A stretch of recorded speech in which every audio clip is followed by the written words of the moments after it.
한국인의 정통 주간신문 이루서울 1316호가 발행됐습니다. 이루서울 TV 시청자 여러분의 많은 관심과 성원 부탁드립니다. 저도 오늘 불매운동 시작하겠습니다. 네, 안녕하십니까. 이루서울 TV 주간 박종진입니다. 지금 한일 관계가 지금 굉장히 어떻게 보면 엉망인데요. 네, 일본의 그 무역 보복이 시작된 지 벌써 한 달이 다 돼가고 있습니다. 엊그저께 같은데 벌써 한 달이 된. 벌써 그 허둥지둥 계속 정부가 되고 있었는데 이제 좀 뭔가 열심히 하려고 하는 것 같은데요. 여기에 또 뭐 기업도 같이 막 합세가 돼가지고 이게 거의 좀 뭐 전면전으로 가고 있는 듯한. 거기다가 국민들도 좀 불매 운동을 적극적으로 또 지지하는 분들이 많아서 예, 이 한일 관계가 점점 악화되고 있습니다. 근데 일본에서는 어제 참여연 선거가 끝났는데 결과가 아베 총리가 예, 과반을 넘었다고 합니다. 예. 그러나 이제 개헌 발의선을 다행히 유지하는 데 실패했기 때문에 중요한 내용을 헌법을 바꾸는 데는 쉽지 않을 거로 보입니다. 한일 관계 이웃 국가고 그 다음에 앞으로 미래를 봐서는 무조건 잘 돼야 되는 관계인데요. 네. 어떤 해결책이 있을까요? 계속해서 일본 관계 문제에 대해서 저희가 좀 집중적으로 다뤄드리도록 하겠습니다. 오늘은 일본인인데 한국인입니다. 호사카 유지 세종대 교수를 모셨습니다. 네, 어서 오십시오. 예.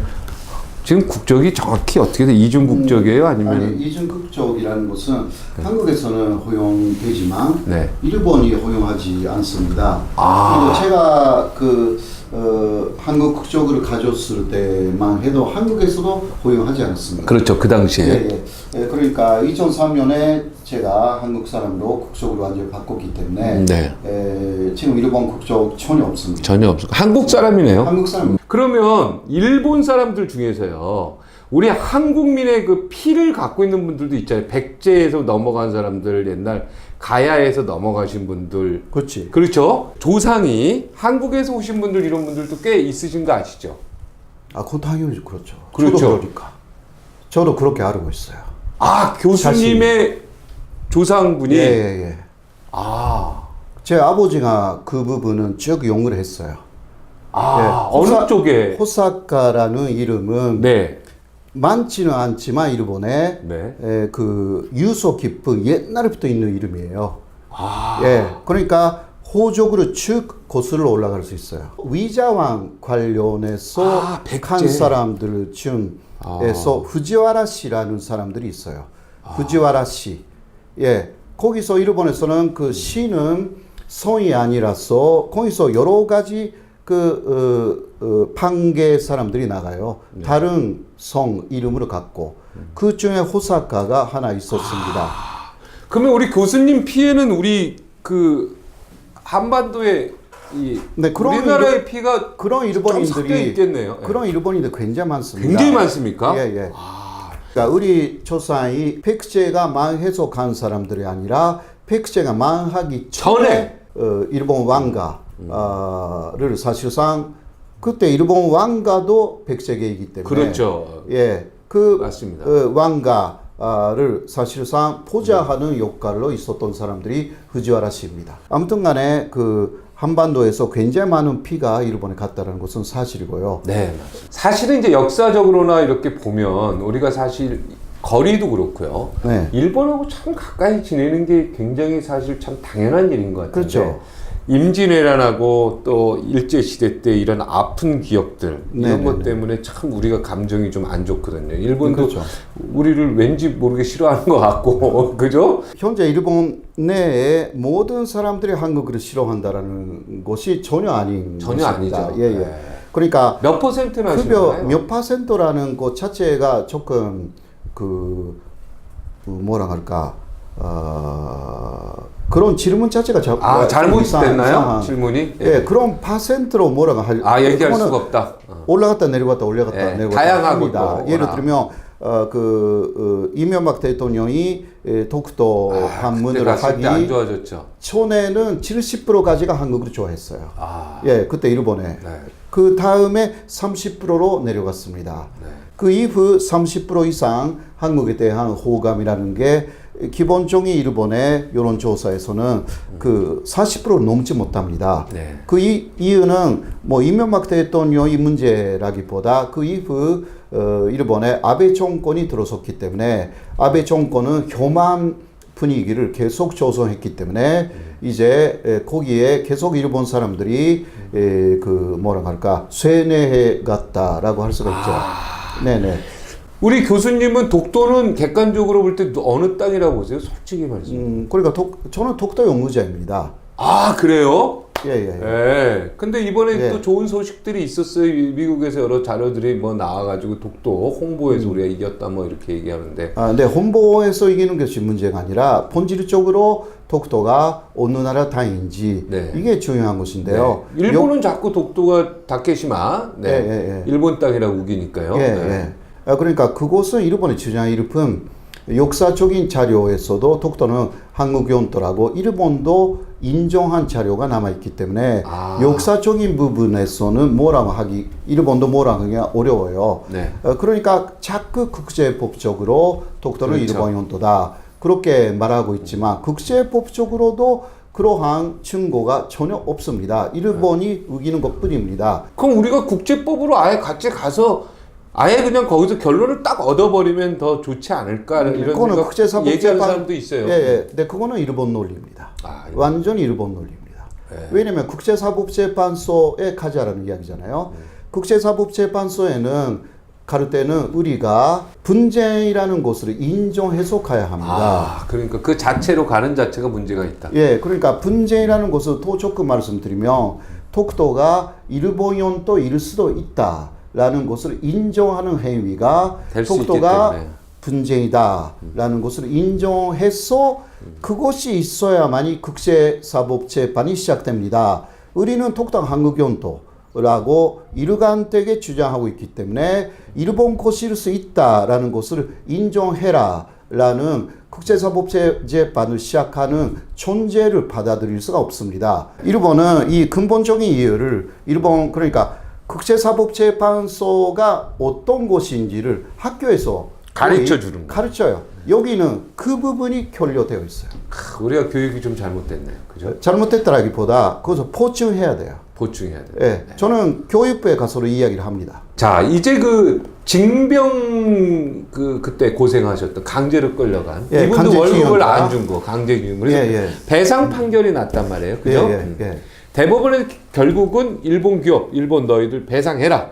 그때 이렇게 끌고 가서 엄청나게 일 시키고 너희들 월급도 제대로 안 준 부분 이건 정리를 해줘라. 네네. 자, 요 판결문에 대해서 어떻게 생각하십니까? 1965년도에 우리가 어떤 뭐 보상이냐 배상이냐 이런 단어를 쓰지를 않았어요. 그때는 근데 보니까 그때 썼습니다. 보상이라는 단어 썼죠. 예. 배상을 안 썼어요. 네, 일본이 그것도 굉장히 지능적이었다는 생각이 들어요. 네네. 그죠?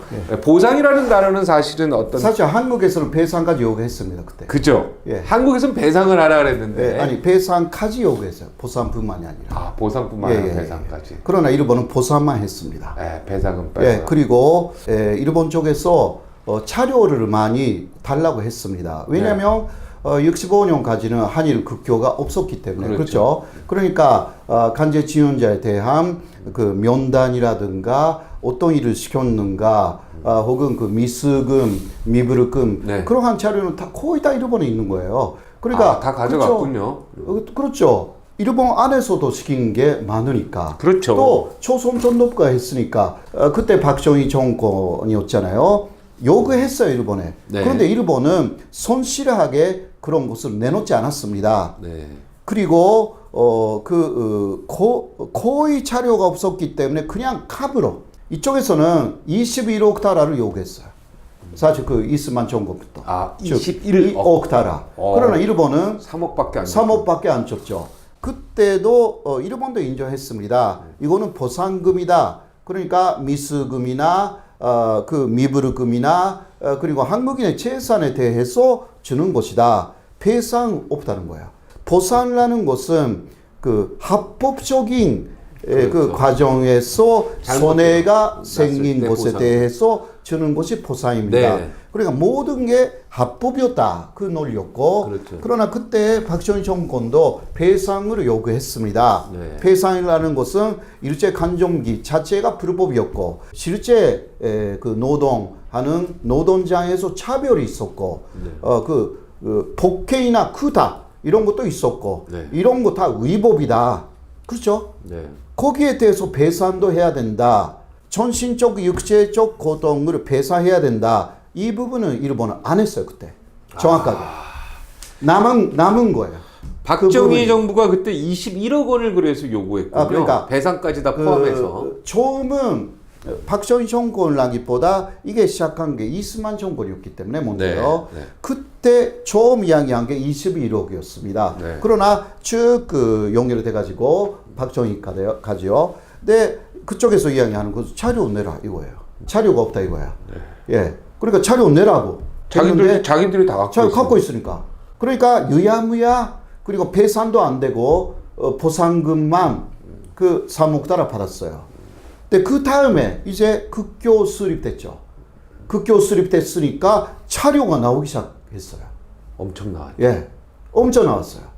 그래서 일본도 그것을 감안하여서 개인 청구권은 남아 있습니다. 라고 91년에 일본 국회를 통해서 3번이나 말했습니다.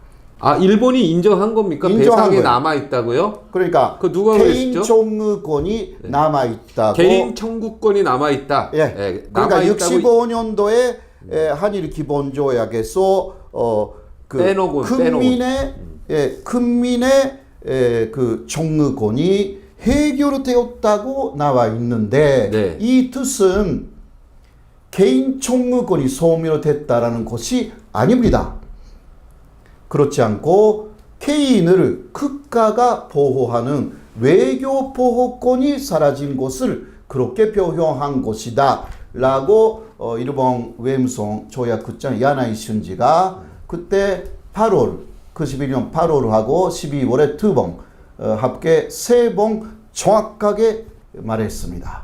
91년도 네. 3번에 걸쳐서 예. 개인 청구권은 남아 있다. 남아있다. 국가가 청구하는 것만 3억분에 들어간 거고. 그리고 국가가 그러한 개인을 그러니까 지원해서 보호해 주는 것이 사라졌다. 그것만 사라져. 국가가 개인을 보호하는. 예. 그러나 예. 개인이 일본 기업에 요구하는 개인 청구권은 남아 있다라고 이미 일본 자체에서 인정을 한 거네. 외교 조약국장이. 그러니까 이 사실을 왜 모르죠? 다 저도 오늘 처음 알았는데. 저는 제 유튜브 채널에서 쭉 말을 하고 있고요. 아는 사람들은 알고 있어요. 그리고 일본도 잘 알고 있어요. 2018년 10월에 이쪽에 판결이 확정됐잖아요. 그때 일본 기자들이 또 물어봤어요. 누구에게 물어봤냐? 고노 외상이죠. 고노 타로 외상에게 물어봤습니다. 개인 청구권이 남아있는 거 아닙니까? 그렇죠. 그러니까 91년도에 야나이 순재가 얘기했습니다. 그러니까 이야기했으니까 남아있는 거 아닙니까? 그런데 고노 타로도 그거 아니까 개인 청구권은 남아있다고 그때 정확하게 말했어요. 고노도. 예, 말을 해가지고 그 다음에 말을 바꿨습니다. 그런데 한국은 그때 약속한 국가 대 국가의 약속을 어긴 것이다. 그래서 약속을 어겼다라는 그 프레임을 씌우기 시작했어요. 개인 청구권을 절대 말을 안 하고. 이런 자료들이 있죠. 야나이 순지가 한 워딩도 있고, 그죠? 예, 다 있어요. 고노가 얘기한 것도 있고. 다 있어요. 다 있죠. 다 있습니다. 제가 유튜브 채널에 이거를 아주 홍보를 해야 되겠는데요. 그러니까 제가 홍보하고 있는데 아직은 우리 호사카 유지 TV라고 하는데 아, 그래요? 거기에 15일 전에 시작했어요. 예. 아. 네, 아직 그러니까 6만 명 정도밖에 안 됩니다.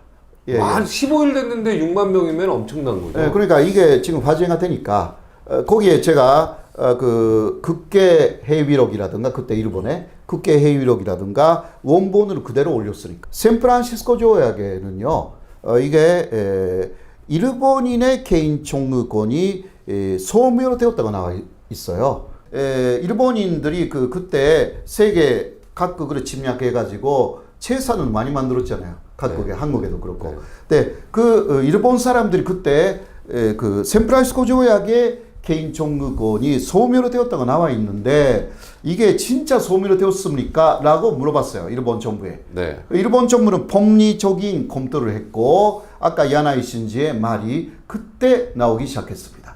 그때 야나이 신지가 한일 기본 조약도 마찬가지다. 그때 이야기했어요. 샌프란시스코 조약이랑 예. 일본하고 미국하고 한 조약이랑 예, 예. 한일 조약도 마찬가지다. 마찬가지다. 개인 그러니까 청구권은 남아있다. 남아있다. 그러니까 개인 청구권은 국제법적으로 소멸을 시킬 수 없다. 이미 끝난 얘기네요, 이건. 그러니까. 그럼 강제징용 배상은 무조건 일본이 해야 되네, 그냥. 그러니까 더 중요한 것은요. 우리가 정말 알아야 되는 것은 그때는 그러니까 극과 대극과는 끝났어요. 네. 65년에. 그러나 개인에 대해서 청구하는 것은 그대로 남아 있습니다. 이건 지금까지 한 푼도 안 했죠, 일본이. 그러니까 개인이 기업에 대해서 하는 거. 기업은 개인이에요. 네네. 법률적 정도는 그렇게 돼 개인이죠. 있어요. 자연인이죠, 법인이. 그러니까 개인이 개인에 대해서 하는 것은 다 남아 있어요. 그때 더 보상도 사실 충분치 않았다는 거 일본도 알고 있어요. 왜냐하면 차료를 안 냈으니까. 우리는 그러면 이것만 딱 붙들고 늘어지면 되겠네요. 그렇죠. 우리가. 예. 야, 너희가 91년도에 이미 개인 청구권은 남아있다고 너희 외무성 조약국장이 얘기를 했고, 예, 예. 고노가 이미 벌써 담화를 통해서 얘기를 했고, 예, 예, 샌프란시스코 조약이랑 한일, 그때 조약한 거랑 똑같다라고 개인 네네. 청구권 남아있다. 다 우리는 남아있다. 국가 대 국가로만 청구권이 없어진 거지, 네네. 개인과 기업은 다 남아있다. 예, 예. 특히 배상 부분은 전혀 해결되지 않았다라는 것은 배상. 배상. 예. 그러니까 그 위법적인 그 일제 간정기에서의 직결되는 고통 문제, 차별을 했다. 그리고 때리고 크다 하고 또 임금 갖고 도망가고 일본인들이 또 죽인 경우도 있어요. 예, 그러니까요. 이러한 것에 대한 진짜 위법적인 또 형사적인 문제 있잖아요. 네. 이런 것에 대해서는 하나도 해결된 적이 없다라고 일본 법원도 몇 번이나 인정했습니다. 일본 법원도요. 일본 법원도 이 부분을 인정했다. 인정했어요. 그러면 이게 끝난 얘기인데 끝난 이야기인데 일본이 왜 이럽니까 지금? 지금 아베가 미친놈이니까 그렇지. 아베가 미친놈이다. 예. 아베가 미친놈이래서 예. 이렇게. 진짜 이거 미친놈이에요. 예, 미친놈이에요, 진짜. 이거 역사 이거 모르고 할까요? 알면서 하는 거예요. 확실히 알면서 하겠죠? 예. 왜냐? 왜 알으면서 하냐? 여기서 한국에서 배상이 더 확정돼 가지고 일본 기업이 거기에 돈을 냈다. 그러면 연결되는 문제가 있어요. 북일 수교예요. 앞으로 북일 수교를 일본은 할 수밖에 없죠. 해야죠. 북한하고 이 문제가 보상이 아니라 배상 문제로 불거진단 말이에요. 이거는 몇 조가 넘겠네요. 예, 그렇죠. 몇십 조가 예. 넘겠네요. 목숨을 걸고 여기서 끝내야 되는 거예요. 그러니까 한국을 때리고 망가뜨리고 이제 손뜨르게 만드는 거예요. 지금 일본의 속셈이 단기적으로는 북일 수교예요. 장기적으로는 부상하는 한반도를 완전히 망가뜨리게 만들지 않으면 일본을 주어를 하는 한반도가 생긴다. 이러한 전략도 더 있어요. 경제적으로. 예. 경제적으로. 경제를 망가뜨리면 군사도 모든 게 망가진다고 생각하니까. 네. 그냥 아베의 좀 잘못된 그리고 오판이에요. 오판. 그러니까 아베는 뭐 미친놈이라기보다도 아베는 나쁜 사람이네요. 나쁘요. 나쁜 거예요. 그죠? 엄청나게.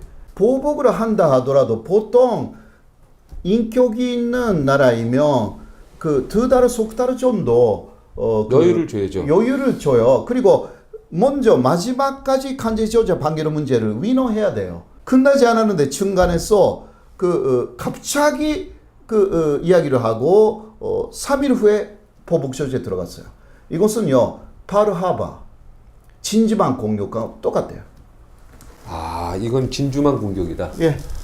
이거는 미국 그 진주만에 대한 공격 2차 세계대전에 했던 거와 똑같이 똑같아. 한국에 대한 제2의 진주만 공격. 그렇죠. 아베 정권은 45년까지의 대일본 제국의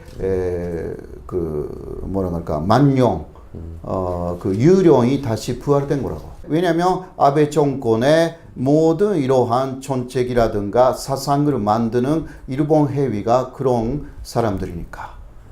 일본 해협이라는 그 단체가 주장하는 것은 일왕을 중심으로 한 일본의 재건, 야스쿠니 신사를 참배하고 또 A급 전범이라는 게 없었고 일본은 아시아를 침략한 것이 아니라 백인 지배에서 아시아를 해방시킨 해방 전쟁을 한 것이고 난징 대학살 전혀 없었고 위안부 모두 매칭부였고 이게 그 일본 해외의 주장입니다. 그것이 지금 그 아베 신조의 그리고 비주류 아베 신조 내각도 비주류예요.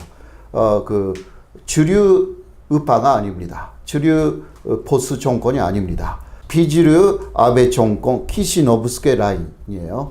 이 정권의 모든 사상적인 내용을 일본 해위가 만들어 있어가지고 그게 실체가 아베 내각입니다. 우리 한국 사람들이 지금 뭐 아사히 맥주 먹지 말자, 뭐 일본 뭐 쿠쿤가 뭐 여러 가지 전자제품 사지 말자, 뭐 이런 불매운동 하고 있는 부분에 대해서는 어떻게 생각해요? 그거는 계속해야죠. 아. 또 지금 아직 약해. 약해? 약해요. 아, 지금 너무 약하다. 예. 아, 약하다 지금. 이런 거 강하게 해야 된다. 예. 아, 그 일본의 그 제품 같은 거 살 필요가 없어. 그 대체할 수 있는 한국 제품들이 좋은 게 많아요. 그러니까 노노 재팬이라는 좋은 그 유튜브가 있어요. 유튜브 채널. 거기에는 일본 제품으로 대체할 수 있는 한국 그 기업들이 다 나와 있어. 그러니까 한국은 정말 좋은 게 많아요.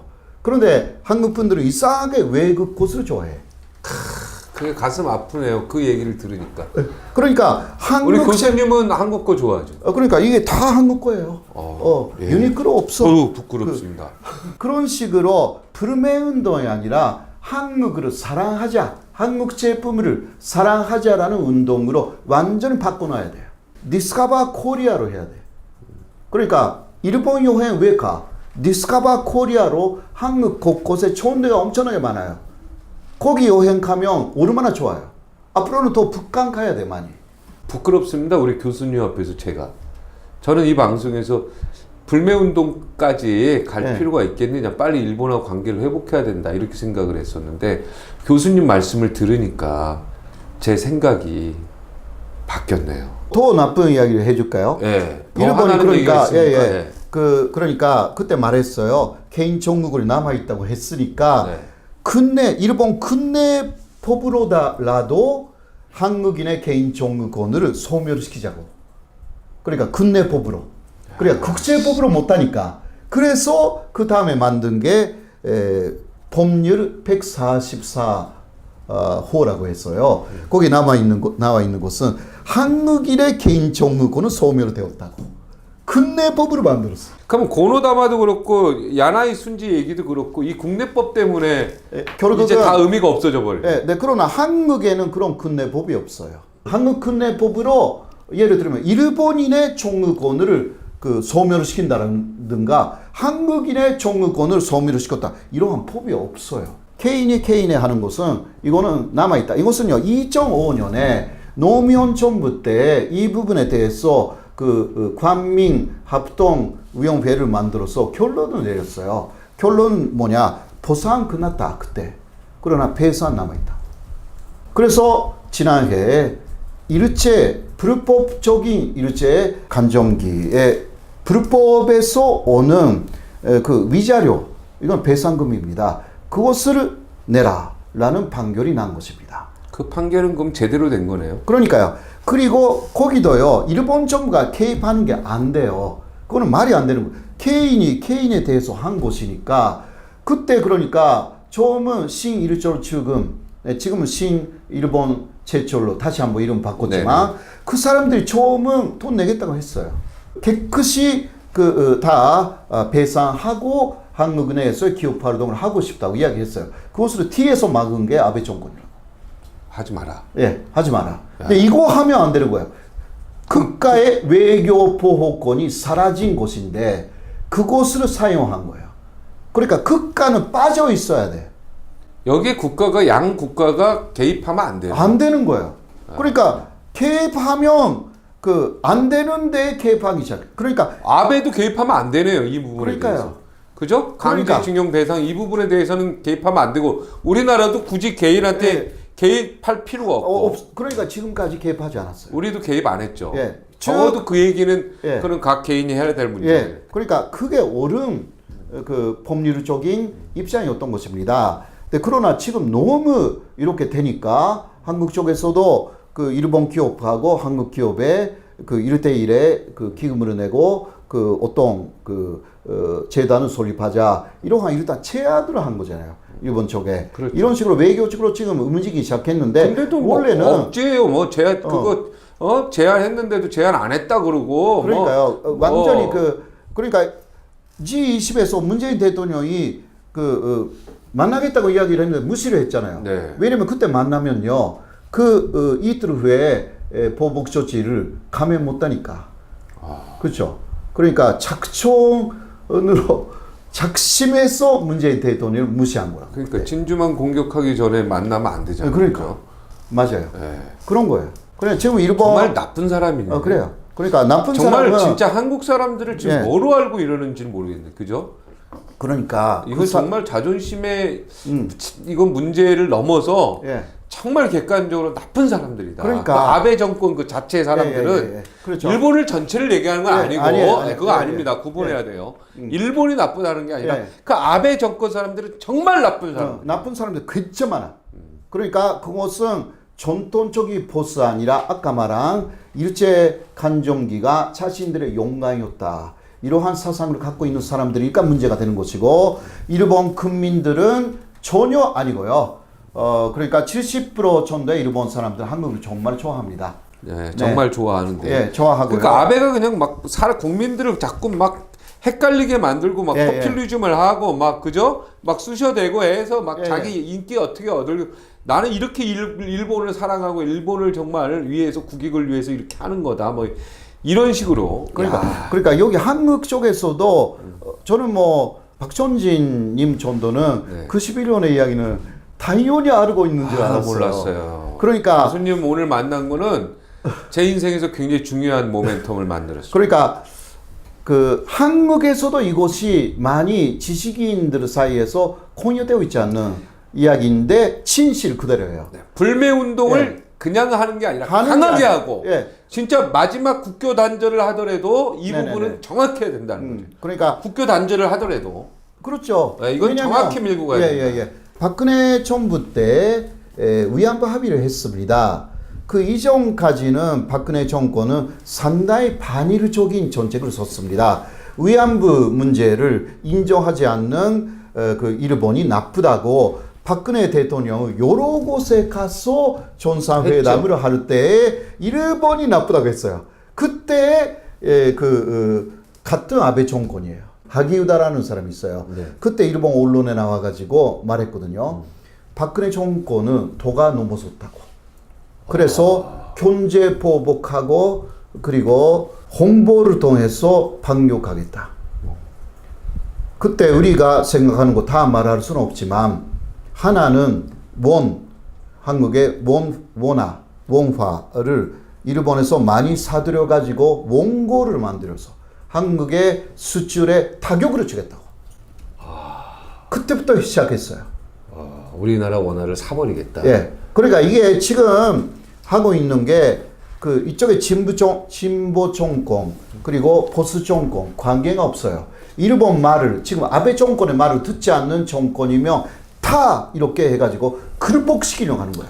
일본이 경제 강대국 아닙니까? 예. 만약에 우리가 이렇게 교수님 말씀대로 정면으로 만약에 딱 붙어서 우리도 강력히 불매운동하고 국교 단절까지도 우리가 각오하면서 일본하고 만약에 이렇게 붙으면 우려하는 사람들이 많아요. 또 우리가 그렇죠. 이렇게 하다가 정말 경제가 무너지는 거 아니냐. 그러니까 거기에 대해서는 어떻게? 이런 거예요. 일본이 지금 하고 있는 내용이 상당히 부당하고 잘못된 내용이다라는 것을 먼저 세계적으로 알려야 돼요. 그런 식으로 하면 지금 세계에서 아베가 잘못됐다라는 언론들이 굉장히 많아요. 세계에서요. 예, 그래요. 미국, 영국 이런 데. 예. 우리 예, 예. 교수님을 주일 대사나 이런 거 딱 가면은 제대로 할 것 같다는 생각이 드는데 갑자기 제 머릿속에 거기 가면 제가 네. 살아남을 수 있는지 잘 모르겠네요. 일본에 가면. 아 주일 대사로 예. 살아남기가 쉽지 않다. 또 말씀드리고 싶은 것은 박근혜 정권 때 일본이 계속 박근혜 정권을 대리되는 그 때린다는? 예, 한일 위안부 합의까지였어요. 한일 위안부 합의를 박근혜 정권에서 일본의 입맛에 맞게 사실 해줬습니다. 15겐, 네, 100억 원. 15겐을 받아가지고 그러나 그게 보상금이었습니다. 배상금이 아니고. 배상금이 아니에요. 그러니까 그때 후쿠다 키시다 후미오 외상이 와서 그거 윤병세 장관하고 발표를 했죠. 네. 그 다음에 일본 기자들에게 이야기를 했어요. 일본 기자들이 질문했습니다. 이거 배상금입니까? 보상금입니까? 예, 아닙니다. 보상금입니다. 다시 한번 이야기해야 돼. 보상금이라는 것은 합법적인 과정에서 고생하거나 뭐 다치거나 거기에 대해서 내는 돈이에요. 그러니까 위안부는 합법이다. 이것을 일본이 가져간 거예요. 제 추측이에요. 여기부터는 그 경제 보복을 계속하겠다고 아마 그때 무릎 밑에서 쭉 협상했잖아요. 그때 확실하게 아베 측근들은 박근혜 정권을 협박했을 거라고 생각해. 왜냐하면 박근혜 대통령도 그때까지 법적 책임을 일본에 묻겠다고 기본적으로 이러한 내용으로 계속 말하고 있었어요. 마지막 그러니까 우리는 놀랬죠. 그때. 일본은 또 돈이 문제가 아니라 그러한 합법이었다라는 부분을 끌어내려고 한 거죠. 거기에 아마도 당시 이거 제 추측이에요. 이거는 그 협박이 있었을 것이고 박근혜 정권으로서는 경제를 생각해서 일본의 말을 들었을 것이다. 그렇게 생각하는 거예요. 교수님과 우리가 어떻게 해야 됩니까? 우리가 그러니까요. 교수님과 저희가 사랑하는 우리가 사랑하는 이 대한민국을 자, 그러니까, 어떤 해결책을 좀 내? 그러니까 일제 강점기가 합법이었고 위안부는 합법이었고 이런 것을 인정해주면 일본은 경제 보복을 많이 부를 거예요. 그렇게 되면 우리는 그러나 전체성이 완전히 무너집니다. 사실은 일본의 전신적 속국처럼 그렇게 남을 가능성이 있어요. 그것을 생각해서도 그냥 경제를 살리기 위해서 그렇게 하느냐 혹은 우리는 우리의 그 전단성을 세계에 계속 주장하면서 일본 사람들도 설득하면서 마지막에 일본 국민이 일어서서 이거는 아니다 라고 그 아베 정권의 주장을 일본 국민들이 걷고노는 그러한 방향으로 가는지 거기까지는 우리가 선택해야 되는 거예요. 사실 우리가 자존심 다 버리고 그냥 일본의 전신적 속국으로 가도 되면 지금 배상이라든가 이런 말을 다 그만두고 일본이 원하는 대로 다 해주면 돼요. 박근혜 때 위안부 합의를 다시 재연시키는 거예요. 그렇게 하면요. 자, 선택이 두 가지 길이 있는데 우리가 경제적, 정신적 일본의 속국이 되느냐, 그죠? 왜냐면 이거를 합법적인 보상인 걸 인정하면서 아니면 정체성 측면에서 네네. 분명히 우리가 알고 세계적으로 국제적으로 우리가 이 잘못된 걸 끝까지 알리고 경제적으로 좀 힘들지라도 이걸 감내해 나가면서 끝까지 일본이 잘못됐다는 것을 증명할 것이냐, 그죠? 증명할 것이냐. 이게 지금 굉장히 중요한 얘기예요. 굉장히 중요한 얘기예요. 자, 어떤 선택을 하시겠습니까, 우리 교수님은? 만약 교수님이 대통령이면 그 일제 강점기가 불법이었다. 당연히 불법이죠. 라는 내용으로 지금까지 나온 판결들이 있죠. 예. 이것은 적어도 일본이 받아들여야 한다. 일본이 더 걱정하는 것은 22만 명이 기다리고 있다라는 거. 22만 명 간제징용자 하고 그 유족들이 이것은 거기 이명박 정부 때 다 계산했습니다. 실제로는 이거보다 더 많을 거예요. 실제로. 실제로. 이거는 아주 적대요. 이거는 왜냐면 숫자로 근거가 남은 거고 근거가 네네. 안 남은 사람들은 그러니까 뭐 엄청나요. 얼마나 많겠어요. 그러니까 일단 22만 명이라는 것은 자료적으로 재판해도 이길 수 있는 숫자 그 정도로 생각하시면 돼요. 일본이 그곳을 엄청나게 더 그 다음에 북한도 있으니까. 그러면 어떤 북한이 일본에 대하는 그 협상의 방법, 그런 네네. 자세, 네네. 이런 게 어떻게 보면 호석과 유지 우리 교수님 입장에서는 자, 저게 바로 올바르다 이렇게 생각할 수도 있겠네요. 다른 거 제외하고 그것만 볼 때는 옳은 거예요. 그러면 이 부분에 대해서는 북한하고 우리나라는 좀 협조를 해서 나가야 되겠죠. 당연하죠. 배상 문제 이 부분에 대해서. 당연하죠. 당연히 하나 그때는 같은 한반도가 통일된 한반도였고 그때 배상 그러니까 소위 얘기해서 불법적으로 강제 징용자들이라든가 위안부 할머니라든가 다 똑같이 존재하고 있으니까 그러니까요. 이거는 공동으로 해야 되는 우리가 거예요. 같은 목소리로 일본에 대야 된다. 그러니까 일본은 그렇게 되면 한반도의 힘이 너무 강해지니까 먼저 남한을 그렇게 거의 정신적 속국으로 만든 다음에 전신적 속국으로 만들고 또 경제적으로도 체익이 불가능한 상태로 만들어 가지고 그다음 북한하고 협상하려고. 교수님 입장에서 아까 첫 번째 경우 우리가 선택해야 된다 그랬잖아요. 교수님이 대통령이면 어떤 걸 선택하겠어요? 그러니까 선택은 지금 제가 이것을 섞어서 해야 된다고. 지금 남극을 1번과 2번을 섞어야 돼요? 어느 정도 그러니까 현재까지의 섞는 게 굉장히 어려울 것 같은데. 그러니까. 그래도요. 현재까지의 재판 결과는 다 일본이 수용해야 한다. 적어도 현재까지. 네, 나머지에 대해서는 그러니까 그 한일 간의 기업의 합작 기금으로 하겠다. 더 이상 양보하는 어떤 안도 없어요. 그것까지 일본이 안 된다고 하면 이거는 정말 계속 모든 힘을 모아서 불매 운동도 해야 되고. 근데 그게요. 그렇게 물론 힘들다고 해도요. 우리는 빨리빨리 다 해요. 우리의 굉장한 부분은 빨리 한다는 거예요. 우리는 굉장히 빨리 극복할 수 있을 거라고. 그렇게 믿어요. 현재까지 재판 결과는 일본이 무조건 수용하고 네네. 앞으로의 이제 계속 이루어지는 재판 부분에 있어서는 양측이 협의해야 하는 걸로. 그리고 남북은 일본의 이 배상 부분에 대해서는 서로 협상을 해서 협의를 해서 같은 목소리를 해야 된다. 네네, 그렇죠. 북한은 전혀 해결된 게 하나도 없어요.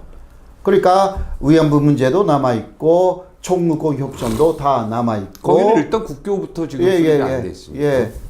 그러니까 북한에 대해서 북한은 아무래도 한국적으로 보고 있기 때문에 또 한국이 잘 논리적으로 그리고 아주 근본적으로 해결을 해주지 않으면 북한도 피해를 보는 것입니다. 우리가 잘해야 되겠네요. 그래야지 그렇죠. 북한하고 일본하고 수교할 때도 북한이 손해를 안 보죠. 그죠? 그리고 일본은 결국은 한반도를 계속 일본의 영향하에 들려고 생각해서 약하게 만들려고. 북한도 한국도. 그렇게 해서 또 남북 간이 대립되어 있는 것을 또 원해요. 그래야 양쪽의 영향을 따로따로 주고 남북 간을 이간질하면서 오부지를 하려고 하는 게 현재 아베 정권이니까. 그러면 아베 정권은 남북한이 통일되고 관계 좋아지는 걸 아주 싫어하겠네. 그렇죠. 엄청나게 싫어하죠. 엄청나게 싫어. 이르자 북미회담 그때 한번 트럼프 대통령이 캔슬했잖아요. 한번. 다시 했지만 근데 그때 가장 기뻐한 사람들이 일본 아베뿐만이 아니라 그때 그 일본 외무성의 분위기가 일본 내에서 기사화됐어요. 그 기쁨을 감출 수가 없는 그 표정으로 다 하고 있었대요. 김정은하고 트럼프하고 그 회담이 결렬됐을 때. 처음 트럼프 안 하겠다고 했잖아요. 그때 일본 아베 총리가 처음 나서서 지지한다고 말하고 또 외무성 일본 외교부 사람들이 너무너무 기쁜 표정을 하고 있어가지고 그것으로 또 기사로 쓴 일본인이 있는 거예요. 그 기쁜 표정을. 근데 그 다음에 그래도 트럼프가 다시 하겠다고 했죠. 네. 예. 다시 실망에 빠졌어요. 노노 재팬 이거 전부 다 봐야 되겠네요, 국민들이. 예. 노노 재팬 그 유튜브를요, 국민 다 봐야 돼요. 네, 노노 재팬 유튜브를 우리 국민이 다 보고 일본 제품보다 더 좋은 한국 제품이 많다는 사실도 이번에 깨달아야 되고, 네. 일본이 이 모든 지금 행위는 억지고 결국은 북일 수교에서 자기들이 돈을 적게 내려고, 그죠? 그런 어떤 먼 미래를 바라보는 그런 견지에서 대한민국을 지금 굉장히 쪼고 있다. 네네. 압박하고 있다.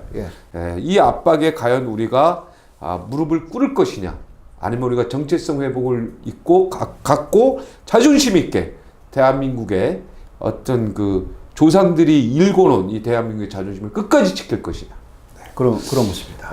뭐 답은 좀 나와 있는 것 같네요. 네네. 우리 교수님의 말씀처럼 이 두 가지를 병합하면서 잘 해야 됩니다. 그게 바로 외교인데요. 그렇죠. 문재인 대통령의 지금 외교는 어떻게 보십니까? 지금까지는 그러니까 아까처럼 사법의 판단에 이거 개인 대 개인이니까 이거 외교 보호권이 사라진 상태니까 이거 개입하면 안 된다라는 일본도 말하고 한국도 알고 있는 법적인 위치에서 있었다고 생각해요. 예. 지금 잘하고 있습니까? 그는 지금은 잘하고 있어요. 문재인 정부 외무 정책은 잘하고 있다. 특히 대일 정책은. 현재는 잘하고 있어요. 일본은 오히려 대화를 하자고 하면서 실체를 막았어요. 그러니까 그 조객의 문제라든가 일본이 일으킨 거라고. 그럼 우리는 어떻게 보면은 지금 주일 대사 빨리 우리가 돌아오라. 사실 초치해야 돼요. 사실. 조치해야지 우리나라가. 그렇게 저번에 주일 대사에 대해서 코너 다루가 엄청나게 무례하게 그렇잖아요. 너무 심해요. 말도 안 되는. 그런 것도요. 다른 주일 대사에게 절대 안 하는 행위예요. 한국에 대해서만 했어요. 이거 다 계산하고 있어요. 그렇게 해서 코브를 줘야 돼, 계속. 한국에 대해서. 그렇게 해서 굴복시켜야 된다. 이게 아베 정권이에요. 너희들이 식민지였는데 왜 지금 이렇게 고졌네? 다시 내려가라. 이거예요. 지금 아베 정권의 전체성이 그거라고요.